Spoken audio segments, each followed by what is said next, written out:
Allah yang Maha Kuasa. Salam sejahtera, salam bahagia.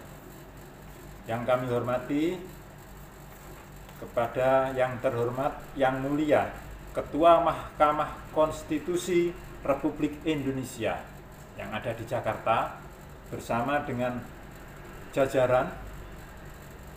Yang kami hormati seluruh pemohon persidangan panel perkara nomor 66 PUU 22/2024 yang dilaksanakan Senin 5 Agustus tahun 2024.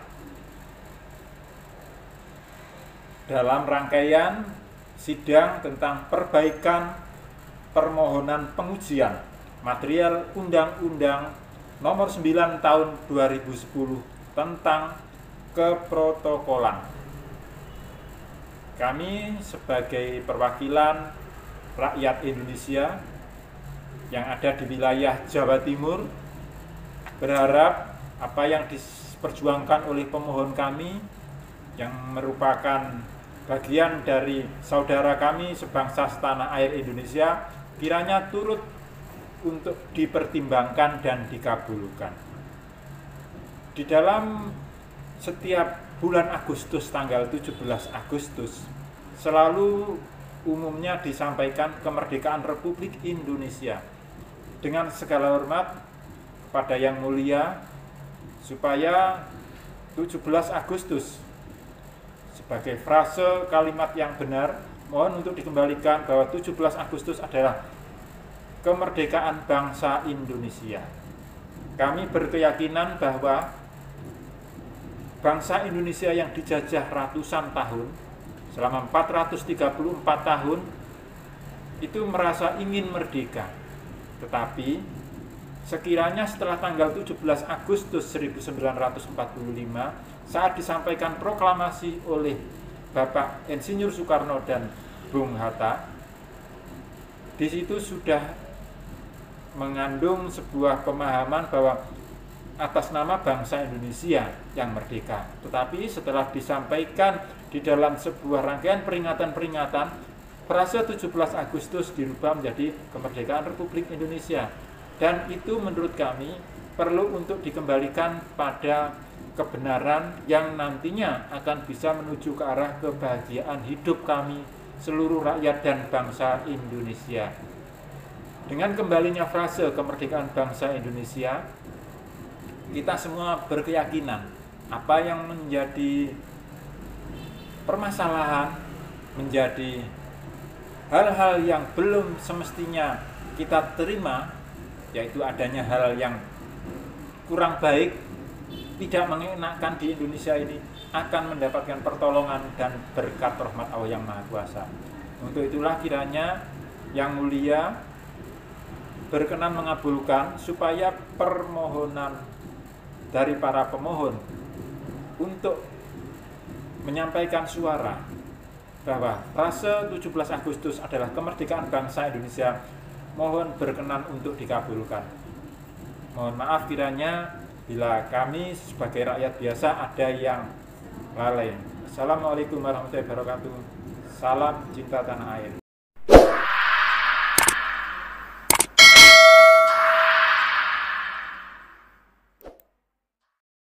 Siapa yang hadir? Silahkan memperkenalkan diri.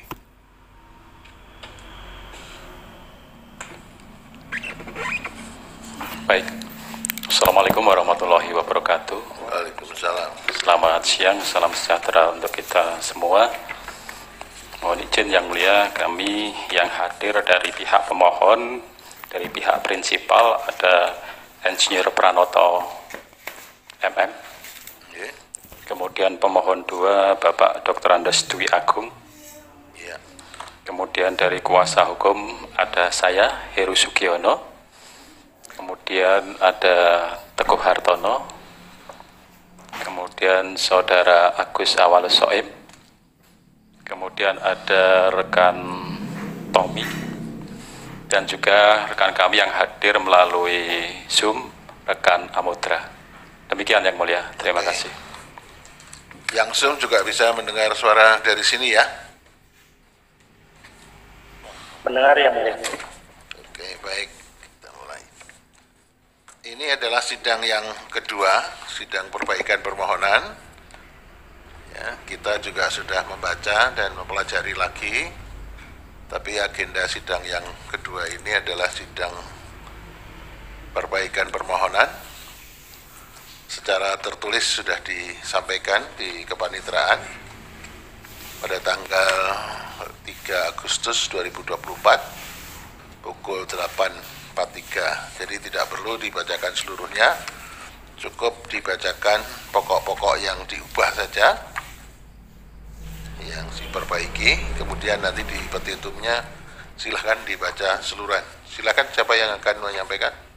Baik Yang Mulia, mohon izin kami akan menyampaikan beberapa hal perbaikan terkait permohonan pengujian material Undang-Undang Protokolan.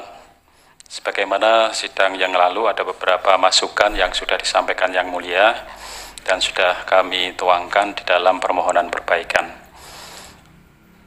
Untuk perbaikan yang pertama terkait dengan perihal, ini sudah kita perbaiki.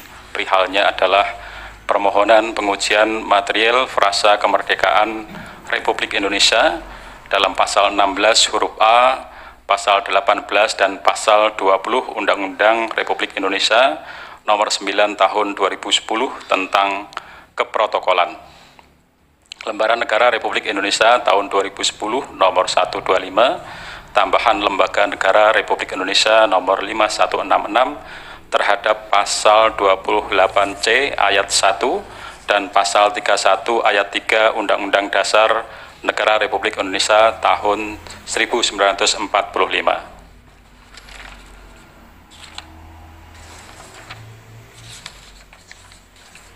Kemudian untuk legal standing sudah kita tambahkan di bagian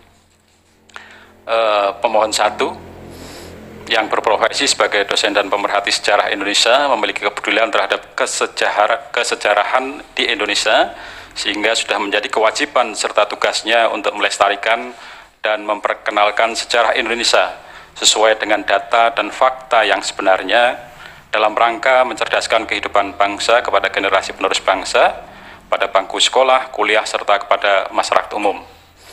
Pemohon 1 juga merupakan salah satu dari Dewan Pertimbangan Organisasi Persaudaraan Cinta Tanah Air Indonesia yang dijiwai manunggalnya keimanan dan kemanusiaan berdasarkan surat keputusan Tim Formatur nomor 001/SK/Tim Formatur ORG PCTA Indonesia /06/2022 tentang susunan pengurus Dewan Pimpinan Pusat Organisasi Persaudaraan Cinta Tanah Air Indonesia yang dijiwai manunggalnya keimanan dan kemanusiaan, sehingga sudah menjadi kewajiban serta fungsinya untuk mendidik, mengajar, dan memberikan ilmu dalam suatu sistem pendidikan nasional yang dibuat pemerintah dalam rangka mencerdaskan kehidupan bangsa kepada siswa atau anak-anak muda generasi penerus bangsa pada bangku sekolah serta kepada masyarakat umum. Kemudian pemohon 2 yang berprofesi sebagai guru sekolah menengah atas di Bojonegoro, sehingga sudah menjadi kewajiban serta tugasnya untuk mengajar atau memberikan ilmu dalam suatu sistem pendidikan nasional yang dibuat pemerintah dalam rangka mencerdaskan kehidupan bangsa kepada siswa atau anak-anak muda generasi penerus bangsa pada bangku sekolah serta kepada masyarakat umum, sebagaimana tercantum dalam pasal 1 angka 1 Undang-Undang 14 tahun 2005 tentang guru dan dosen. Selanjutnya disebut Undang-Undang Guru dan Dosen, berbunyi, guru adalah pendidik profesional dengan tugas utama mendidik, mengajar, membimbing, mengarahkan, melatih, menilai, dan mengevaluasi peserta didik pada pendidikan anak usia dini, jalur pendidikan formal, pendidikan dasar, dan pendidikan menengah. Pemohon 2 sebagai guru dan wakil kepala sekolah memberikan pembelajaran kepada siswa di sekolah di dalam kelas, khususnya pemberian materi sejarah kemerdekaan bangsa Indonesia dalam kegiatan masa pengenalan lingkungan sekolah maupun saat pemohon 2 menjadi pembina upacara. Pemohon 2 juga merupakan salah satu anggota dari organisasi Persaudaraan Cinta Tanah Air Indonesia yang dijiwai manunggalnya keimanan dan kemanusiaan yang dibuktikan dengan kartu anggota, sehingga sudah menjadi kewajiban serta fungsinya untuk mendidik, mengajar, dan memberikan ilmu dalam suatu sistem pendidikan nasional yang dibuat pemerintah dalam mencerdaskan kehidupan bangsa kepada siswa atau anak-anak muda generasi penerus bangsa pada bangku sekolah serta pada masyarakat umum. Kemudian terkait dengan hal-hal yang sudah dilakukan oleh pemohon, ini juga masukan dari Yang Mulia Majelis Hakim.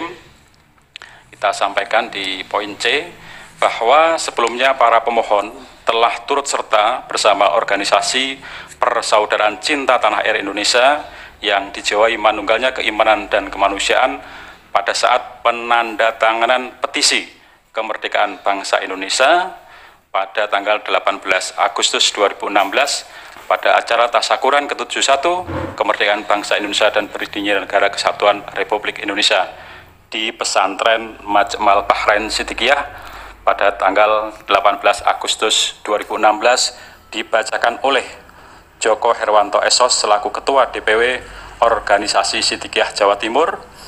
Penandatangan pertama diberikan oleh Al-Mukarram Syekh Mukhtarullah Al-Mustaba Mursyid Thariqah Sidikiyah, kemudian disusul oleh Dr. Andes Haji Nyono Suharli selaku Bupati Jombang, kemudian Joko Triyono Ketua DPRD Jombang, kemudian Al-Mukarramah Nyai Sohwatul Ummah selaku Ketua Umum Dibra Pusat, M. Subki Asal selaku Ketua Umum DPP Organisasi Pemuda Sidikiyah, kemudian Insinyur Edi Setiawan selaku Wakil Ketua DPP Organisasi Sidikiyah, kemudian Dr. Randa Wahariwati Ketua Jamiah Kausaran Putri Hadirullah Sidikiyah Pusat, kemudian I. Dewa Nyoman S. Hartana selaku Sekretaris Jenderal DPPP PCTAI, kemudian Khalifah Tasrikul Adib Aziz dari Forum Khalifah Sidikiyah, dan Hartono Tadjoyo selaku tokoh agama Konghucu. Petisi tersebut berisi 3 usulan kepada pemerintah Republik Indonesia Pusat di bawah Presiden Joko Widodo saat itu. Yang pertama, mohon berkenan untuk mengeluarkan keputusan Presiden tentang penggunaan istilah kemerdekaan bangsa Indonesia dalam setiap peringatan kemerdekaan Indonesia 17 Agustus. Kedua, mensosialisasikan kepres tersebut di lingkungan pemerintah di semua tingkatan dan masyarakat pada umumnya. Yang ketiga, harapan dengan terbitnya kepres tersebut sehingga sudah tidak akan ada lagi penyebutan kemerdekaan Republik Indonesia.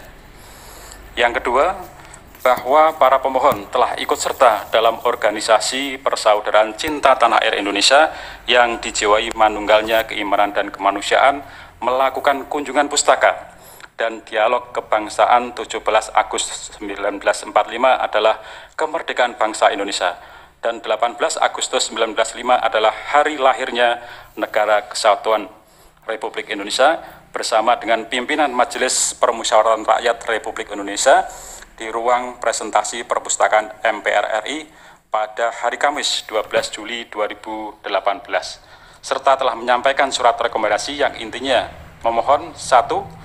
Untuk mengeluarkan TAP MPR tentang penggunaan istilah kemerdekaan bangsa Indonesia dalam setiap kemerdekaan Indonesia 17 Agustus. 2. Untuk mensosialisasikan TAP MPR tersebut khususnya di seluruh tingkatan pemerintah dan masyarakat pada umumnya. Pada saat itu, Dr. Andes Abdullah Muhaimin Iskandar selaku Wakil Ketua MPR menyampaikan sependapat bahwa tanggal 17 Agustus adalah kemerdekaan bangsa Indonesia. Namun hingga saat ini surat rekomendasi tersebut hanya sekedar ditampung dan belum ditindaklanjuti dari MPR RI.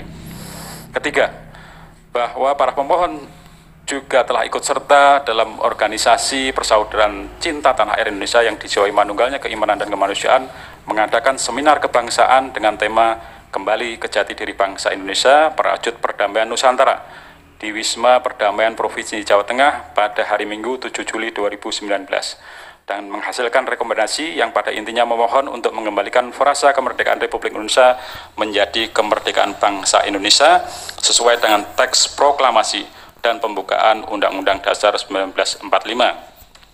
Selanjutnya menyampaikan surat rekomendasi tersebut kepada instansi-instansi pemerintah yaitu Kementerian Sekretaris Negara, Kementerian Pertahanan, Kementerian Dalam Negeri, Kementerian Hukum dan HAM, Kementerian Pendidikan dan Kebudayaan, Panglima Tentara Nasional Indonesia, Kepala Kepolisian Republik Indonesia, Gubernur Provinsi Jawa Tengah. Namun hingga saat ini, rekomendasi tersebut tidak pernah ditindaklanjuti oleh instansi-instansi pemerintah tersebut. Dalam menjalankan aktivitasnya, para pemohon wajib memberikan informasi atau ilmu yang pasti dan sebenarnya mendidik serta tidak menyesatkan para siswa atau anak-anak muda generasi penerus bangsa pada bangku sekolah, kuliah, serta kepada masyarakat umum. Hal tersebut merupakan suatu perwujudan dalam pasal 31 ayat 3 Undang-Undang Dasar 1945 sehingga para pemohon memiliki hak dan atau kewenangan konstitusional yang diberikan oleh Undang-Undang 1945. Ya, sekarang langsung positanya. Petitum ya, yang mulia. Di posita dulu Posita. Apa yang berubah? Ada yang berubah nggak di posita? Di bagian posita ada penambahan terkait dengan kerugian yang mulia. Di Itu sini bukan kita tambahkan posita. bahwa Itu para di legal standing kerugiannya. ya, Tapi di positanya apa? Coba apa yang disampaikan? di sini di bagian posita diuraikan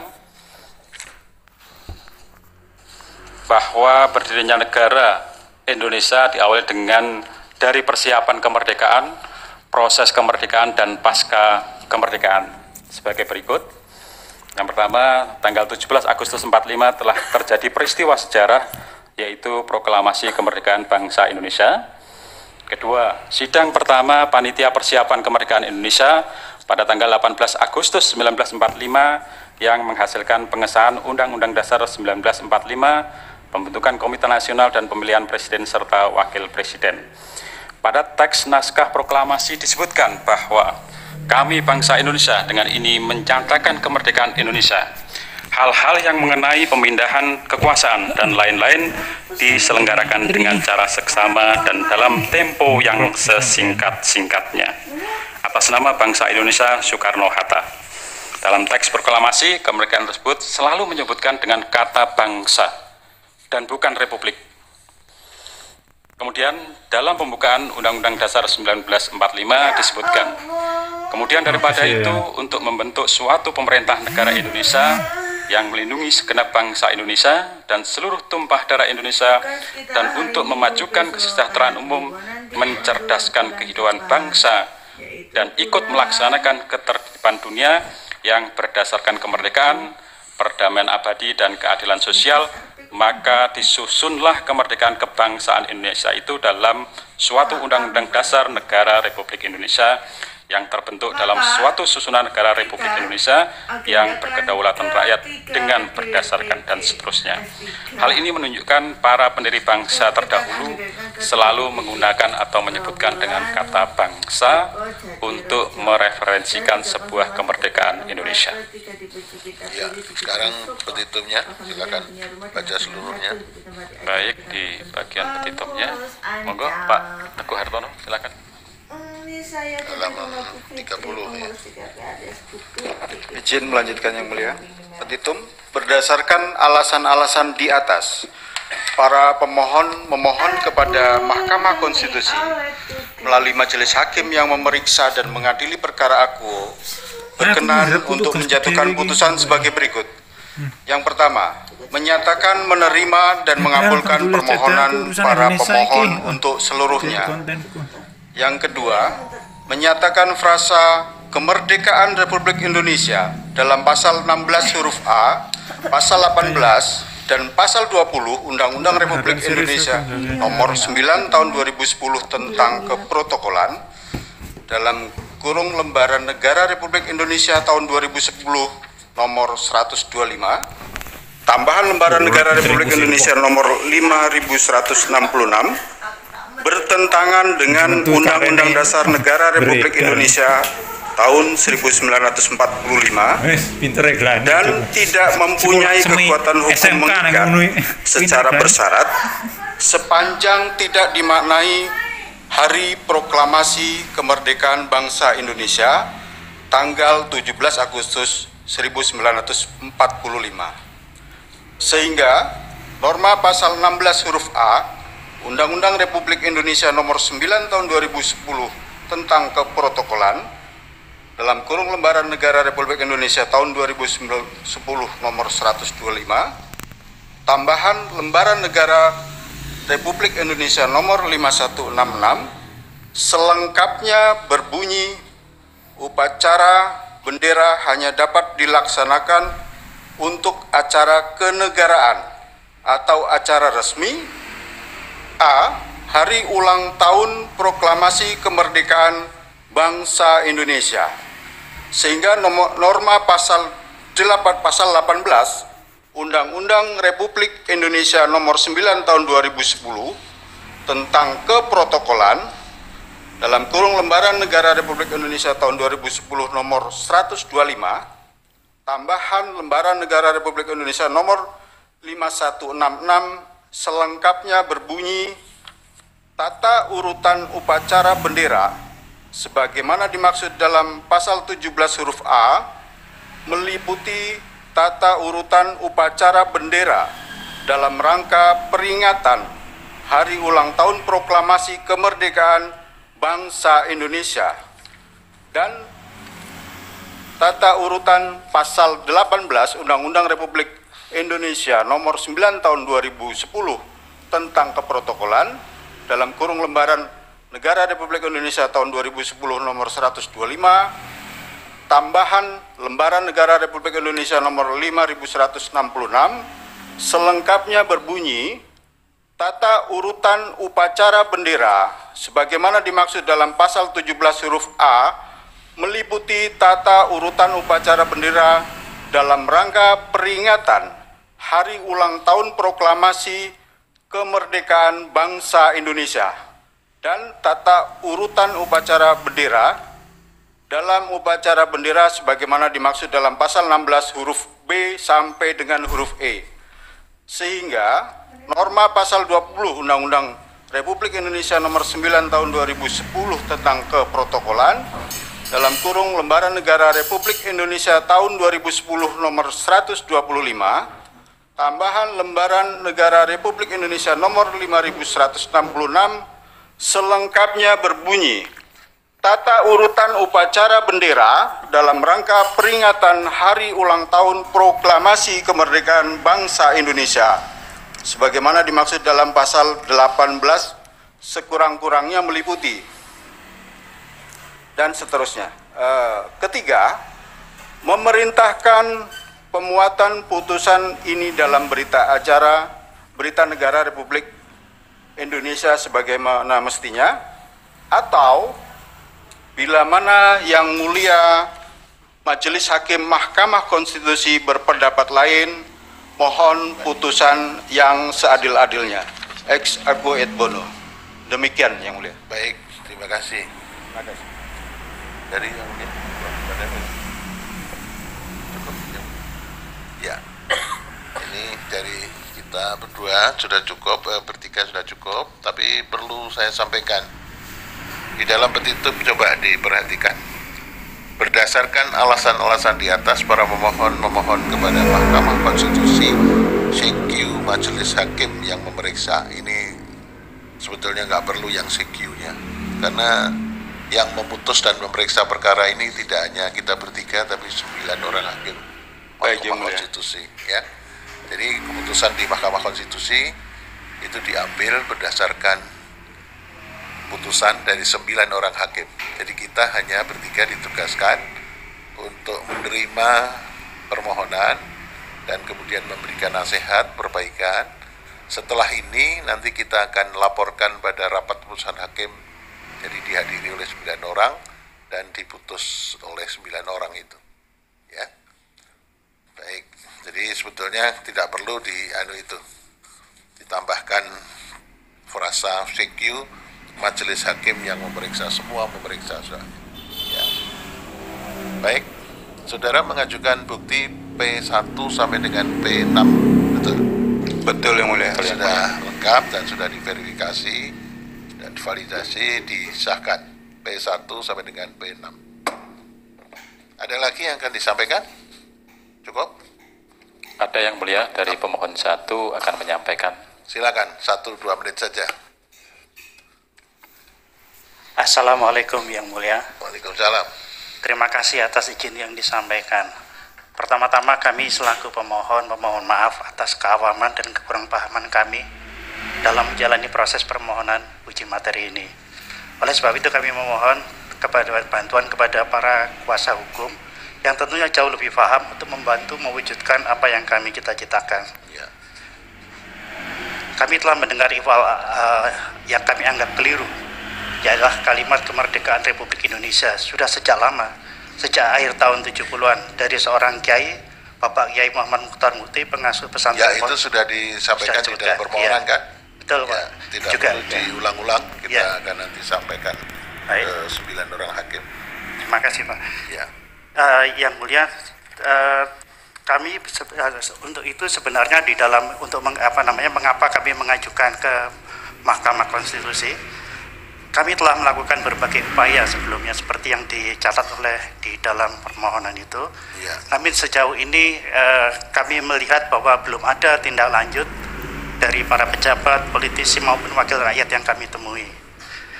Sejauh ini bisa dikatakan semuanya setuju dengan pendapat kami, tapi belum ada dari para pihak yang kami datangi untuk memberikan kelanjutannya.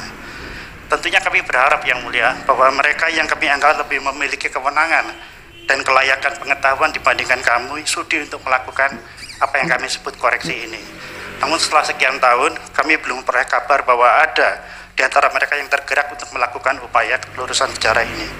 Oleh sebab itu kami beranikan diri untuk melakukan upaya uji materi ini tentunya dengan segala keterbatasan dan keawaman kami. Yang mulia kami berdua menyadari bahwa banyak orang lain atau lembaga yang lebih pantas melakukan uji materi ini. Sempat terbersit dalam pikiran kami, apalah kami ini dibanding dengan mereka yang memang enggak, tapi itu kan sudah diuraikan bahwa pemohon itu betul. mempunyai legal standing gitu kan. Betul, Pak. Nanti akan kita nilai betul, yang mulia. Apakah para pemohon ini punya legal standing atau tidak. Siap yang mulia. Karena ada batasan-batasan formil dan material, apakah seorang warga negara dalam kaitan dengan ini punya legal standing atau tidak, ya nanti akan kita nilai. Jadi kita menilainya yang pertama, apakah betul ini kewenangan kita. Yang kedua, apakah pemohon punya legal standing. Kemudian kalau itu semua ya, kita akan melihat pokok permohonannya. Apakah memang betul yang dimohonkan itu sesuai dengan petitum yang dimintakan dia. Saya kira kalau sudah tidak ada lagi, sudah cukup apa lagi mau disampaikan? Semuanya sudah masuk di sini soalnya. Iya, hanya ingin mengucapkan terima kasih dan kepercayaan kami kepada MK, karena kami percaya bahwa setelah kami melihat catatan MK bahwa pernah mengabulkan gugatan dari permohonan uji materi dari seorang tukang gigi dan juga dari seorang satpam, maka hati kami membesar. Oh iya, bahwa kami setiap warga negara kalau yang sesuai dan punya legal standing pasti kita akan melihat pokok permohonannya, ya.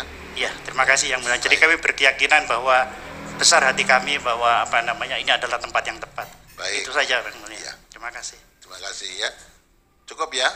Cukup. Baik. Mohon izin yang mulia Prof. Arif Hidayat menyampaikan sedikit. Kebetulan hari ini hadir dari ketum organisasi pecinta tanah air dan sekjennya. Apakah dimungkinkan jika nanti sudah cukup untuk pihak terkait? Oh ya, nanti apakah perlu pihak terkait atau tidak nanti kita yang menilai juga. Baik yang mulia. Jadi setelah ini kita laporkan ke 9 orang hakim. Baik. Nanti dibahas dan diputuskan. Bisa perkara ini kemudian dilanjutkan dalam persidangan pembuktian yang bisa meminta keterangan presiden atau DPR dan juga bisa meminta keterangan dari pihak-pihak lain yang dianggap perlu.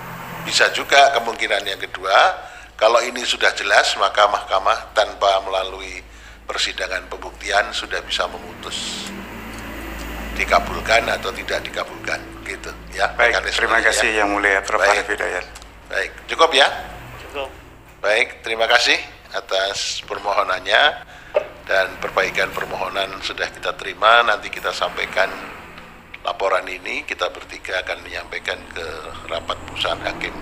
Ya, tinggal pemohon dan kuasanya menunggu panggilan dari kepanitraan bagaimana kelanjutan dari perkara ini, ya. Baik, terima kasih atas permohonannya, baik dari kuasa hukum maupun para pemohon prinsipal. Sidang selesai dan ditutup. Terima kasih Yang Mulia Majelis Hakim. Hadirin dimohon berdiri. Yang Mulia Majelis Hakim Konstitusi meninggalkan ruang persidangan.